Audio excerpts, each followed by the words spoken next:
In a remarkable display of coordination and urgency, an organ was transported from Bengaluru city to Secunderabad KIMS Hospital.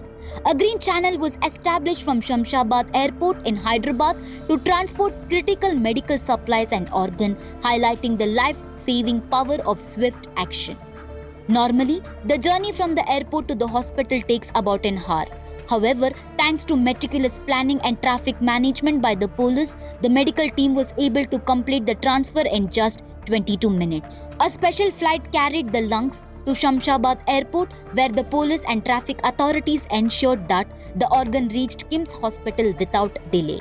Officials also appealed to the public to cooperate, ensuring the operation proceeded smoothly and safely. The successful transfer was met with widespread appreciation, as citizens praised the efforts of the police department, traffic police, and healthcare workers from both states.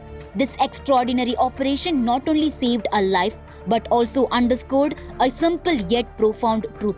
Every minute matters when it comes to preserving precious life. It was a story of teamwork, urgency, and hope, demonstrating how swift action, dedication, and coordination between authorities and healthcare professionals can truly make the difference between life and death.